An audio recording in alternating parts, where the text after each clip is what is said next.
And hello and welcome to another edition of the Kent Holste Podcast. I'm so glad that you decided to click the link and join in the conversation, as this podcast is about being a community. It is about being kind and compassionate to one another. This isn't a place to be angry and to point fingers or to just be a complete what they call internet troll. And I don't like calling names anymore, but that's basically what they're called, and I don't want that. I will delete and block anybody who decides to break that boundary that we don't want here. And basically, if you have a similar life experience or you can relate to the topic that can inspire someone's life, then go ahead and put that in the comment spot. We definitely want to see that. So today we're going to be talking about something that really kind of spoke to me this morning.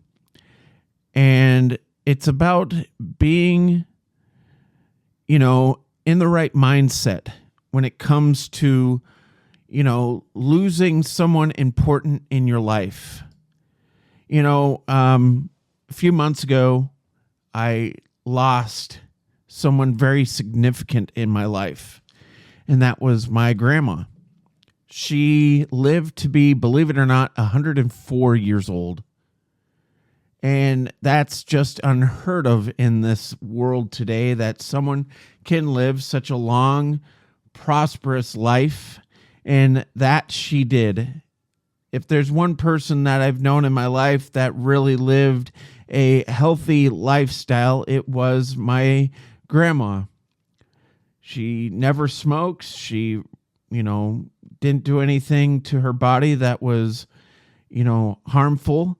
She ate healthy. She tried her best to do so much to be a part of her church, and she did so much to stay active, and I think that's what that generation was used to doing. They would keep going and going until they couldn't no more. And I admire that. I admire that there was people in this world that actually lived a life like that. And I don't think my grandma had a mean bone in her body. I don't ever recall a time where grandma was really upset. She was just a very positive person. But the thing is when she passed away, it was very tough for me. I just had my cancer surgery, and it just happened at a very bad time. And I wanted to go to the funeral, but I just couldn't. And here I had to wait for a week or two for, to be able to watch the video of the service. And as I watched it, and I saw the rest of my cousins and my family being there, and I couldn't, it just really hurt. It really sucked, because I cared about my grandma. I feel like I was letting her down by not being there. I felt like it was tough for me because I wanted to say my goodbye. Now, thankfully, a few days before she passed, I was able to talk to her on the phone. And it was a wonderful conversation. And I think it was the best way for me to have a final good memory with my grandma. And even though she had Alzheimer's and there was things that came up right at the end of her life, during that call, it was almost like she was saying goodbye. Like she knew that her time was up. She didn't want to say it, but she was saying what she needed to. She was saying how much she loved my daughter. She was saying how much she loved me. And I think that there's no better way for my memory of her, now that she's gone, to be that last memory. But it's hard to grieve, right? It's hard to move forward, to stay positive in the midst of such a big and powerful loss in your life, right? I mean, it's not only when someone leaves our world and, goes to a better place. It's also about relationships that end, that are over, that are gone. And how do you cope with those situations where you're so attached and you're grown to each other that you just can't, believe that it's over? You feel like, where did I go wrong? What did I do? What could have been better? All that stuff. And if it's that type of relationship, then it's hard. But then there's the relationships where you're like, this breakup needed to happen. And it was for the best for both sides. And you can't be angry. And there's people who have relationships where they got kids together and they can cope together and work as a team. And I admire them because of that. I admire relationships that are broken, that work together and still are a cohesive team. And they can see eye to eye and they can communicate and they do things together, even though they're not together as a family. I know of a family that basically they go to church together, they hang out, and they can work together and talk together, and they can do things amicable together, and they work together and they do things great. I don't know if I worded that right, but it's just amazing and powerful. Not every relationship can be like that, but they can. But people get greedy. People want to have it just one way. They don't want to be able to communicate. They don't want that relationship at all. They just want it to be done and over with, and they just don't want those people in their life, which can be tough. It can be hard. It can be a distraction. It can be lots of different things. And that's where it hurts, when people don't have that. Or even if they don't have kids, it's the fact that they've been together for such a long time and they break up and you're all alone. You're not used to waking up and not having someone next to you. You're not used to having that good morning experience where you smile and you laugh. You remember the good times that you once had, and it just buries your heart. But it's hard to let go, right? Because you miss those times. But yes, even in those bad times,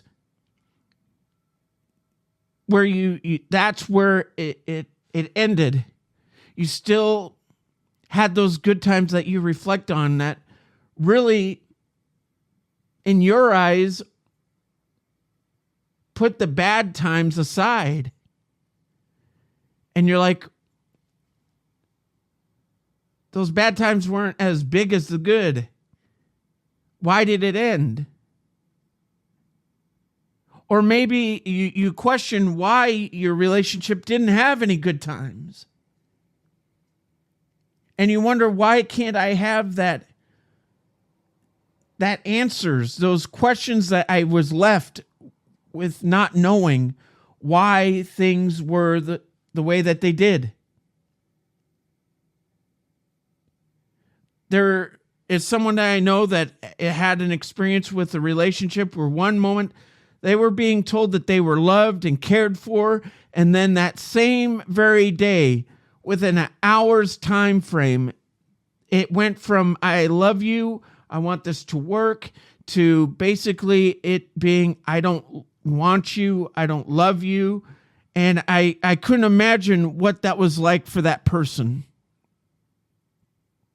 To have all that happiness and then all of a sudden it just be like it non-existed. It wasn't there, that all those feelings just dissipated in a snap of a finger. And it makes you wonder what really was done to cause such a quick change, right?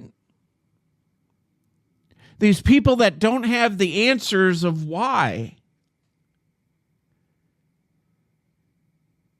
And it makes people leaving. It makes relationships that end. It makes the questions of that person that lost their life, that are no longer here in this world. It leaves you with questions as to what could you have done better. See, it doesn't matter if it's a relationship, a friendship, a passing, someone that has an illness, and you're just afraid to know what you could have done better before it's too late. And yes, people have plenty opportunities in their life to do what it takes, and maybe they were warned, maybe they were told that this is what's going to happen if you don't do this. And if you know someone is not going to live much longer, or if they have not much time left on this earth, why wouldn't you stop what you're doing and stop with the anger, stop with whatever is going on, and just say what you want to say?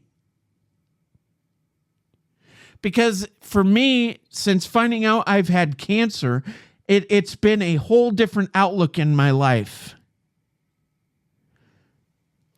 I have just recently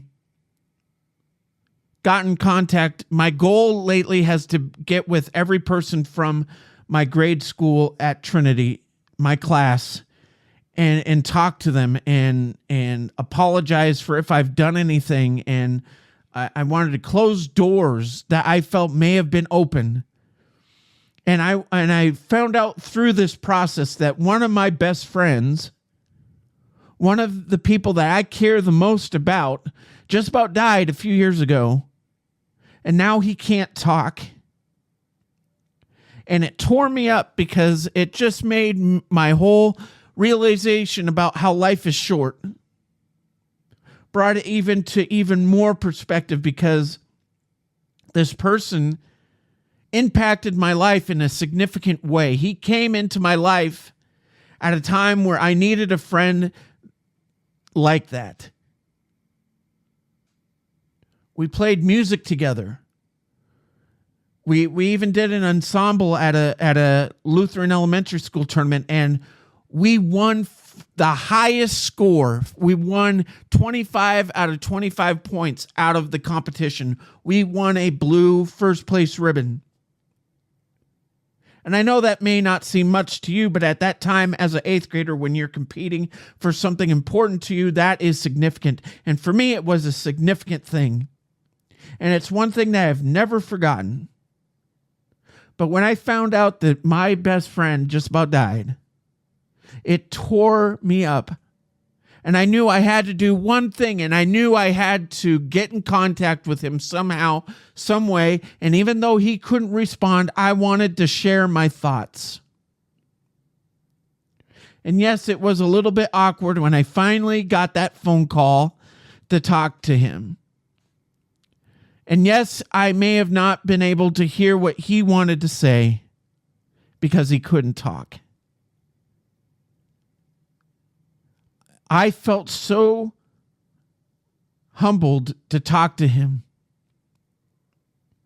And I could hear him grunting in the background, and it tore my heart even more. And it tore my heart even more when his mom said, "He's holding your picture." It was awesome. And that's what I've been trying to tell you over the last couple podcasts. If you have anything in your heart that's telling you you need to close doors and you need to talk to certain people from your past, it will change your life. It will change your life in a significant way. It will make you realize and see things that you never thought were possible.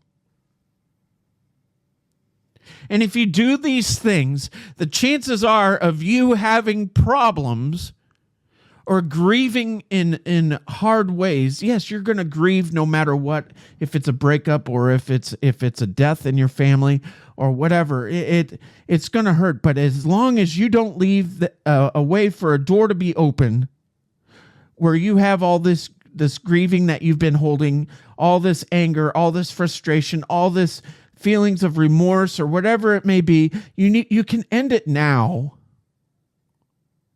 You can contact that person and say, "Listen, I know what I've done and I'm sorry." And it will be the best feeling in the world that you could ever experience, because my life has changed. I see things differently now than I've ever done in my entire life. This is your chance to make an impact on somebody's life. You have an opportunity to do something in a way that no one could ever expect. You have an opportunity to live your life being positive and encouraging to someone that needs it the most. So when are you going to do that? When are you going to live your life where you're going to be able to talk to people and let them know how you feel without leaving that opportunity open? It's a wasted space of time where you could do something good. And the thing is loss is never easy. But moving forward from what you can do is the best thing you could ever do, no matter how hard and how difficult it may be. You're going to wake up one day and you're going to realize everything you did that you had to do was amazing. Just like when I talked to my best friend about what was going on with my life, even though he couldn't respond, I knew that he could understand. And I know deep down inside, if I ever did anything wrong, I know he would forgive me. The fact that he was looking at one of my photos while we were talking shows that he had care and emotion back.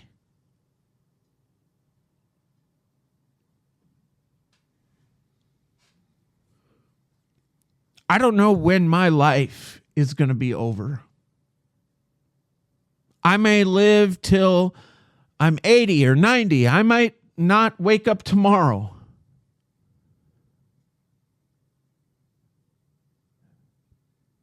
But I don't want to leave this world without people knowing that I'm sorry for my past.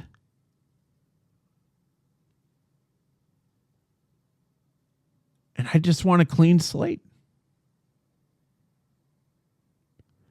And this is what it's all about.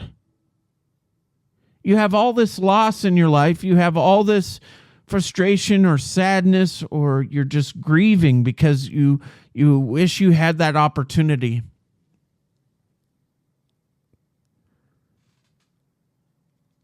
I have a second cousin that passed away many, many years ago. And every time I go to see family in Kansas, I visit the graveyard, and it's the same coincidental graveyard because it's a small town. My grandma and grandpa are buried there on my dad's side. And sometimes I'll just go there, and sometimes when I'm by myself, I'll talk. I'll let either my second cousin know or grandma and grandpa know what's on my mind. And sometimes it gets an emotional conversation.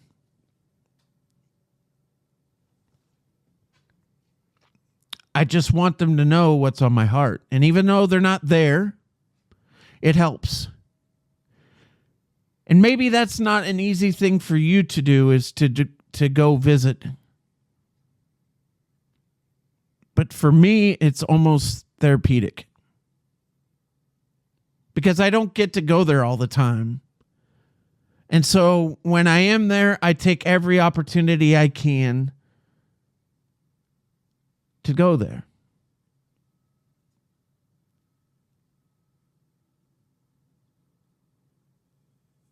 It's tough. It's very tough. You just have to do what you can to stay positive and to just live the best life you can. And we all have questions of why this stuff happens, why breakups happen, why death happens, why all this bad happens in our life. You just have to have faith in God that things happen for a reason, a purpose. You have to believe that in everything that we do, there is a rhyme and a reason. And we just have to figure out the best way to live life.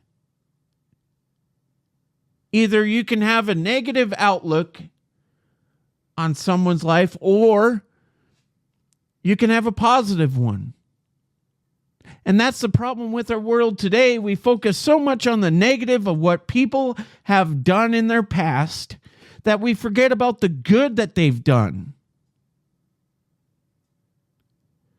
We look at these obituaries and we're surprised that people are gone. And it's funny how we don't like these people when they're alive, but when they're gone, we feel remorse and we feel bad and we go, oh my gosh, I can't believe they're gone.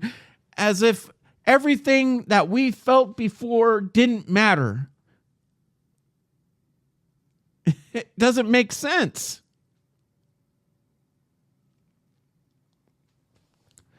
I don't know. Maybe it's just me.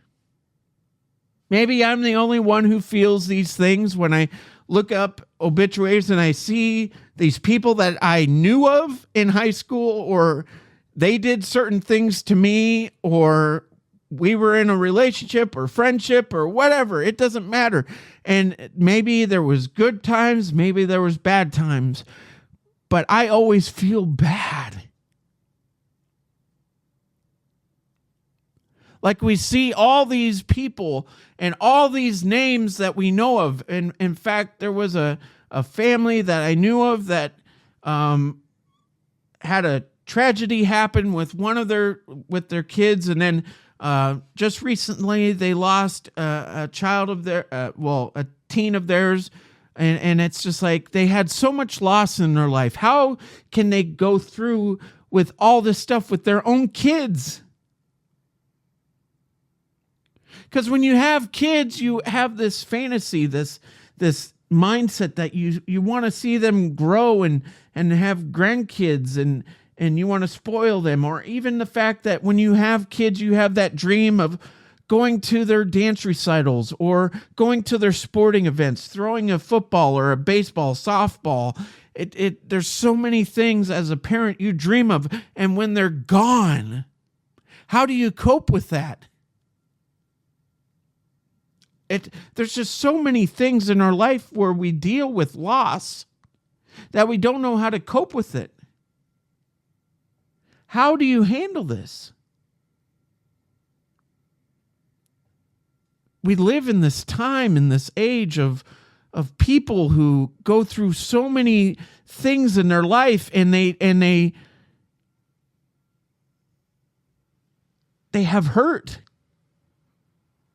I don't know, but sometimes I just get on my hands and knees and I look up in the sky and I go, why? Why does this have to happen? And I think a lot of it has to do with our feelings and emotions that we felt towards them, how we feel about how we may have reacted with them. There's so many things that play out. What is your relationship with these people? You don't realize how much people mean to you until they are gone, right? So what do we do here? What are your answers to all these questions that I've said today? And if you've been through this, how did you cope? How did you deal with the pain of someone leaving, someone that has passed? How did you deal with that? There's so many things that we feel and that we can try to do, but sometimes we just feel like we just can't do it. We just don't have the energy. We just don't have the emotion that we once had because everything is gone. Where do we go? It's a good question to ask, right? So let's talk about it today. Let's be a community. Let's help each other that are grieving, that are struggling with all these questions. Where do I start? What do I say? What do I do? Where can I go? The best thing I can tell you, if you're having any issues with emotions where you feel down or if you're feeling hurting and something just doesn't feel right, I encourage you to call someone immediately. If you're thinking about hurting yourself or if you're thinking about your life in a negative way, talk to a doctor, see a therapist, do something good for your life. Do not give up on anything because there is a plan. You may not see it now, but there is a plan and you will succeed and you will have answers eventually to what you're trying to figure out. And when you feel and you find these answers, you will do better. You'll piece these puzzles that you've been looking to fill and you'll be better. It takes work. It takes time. It takes effort. It takes every ounce of you to be that person.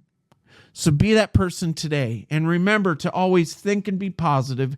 Do what you can today, not what you can't. And I believe in you. Don't you think you should too? And if you see someone who served our country, whether it be police, military, fire, or even the hardworking people in our medical facilities, give them a fist bump, give them an elbow, tell them how much you appreciate them. You never know how much they might appreciate that one random act of kindness, so do it today.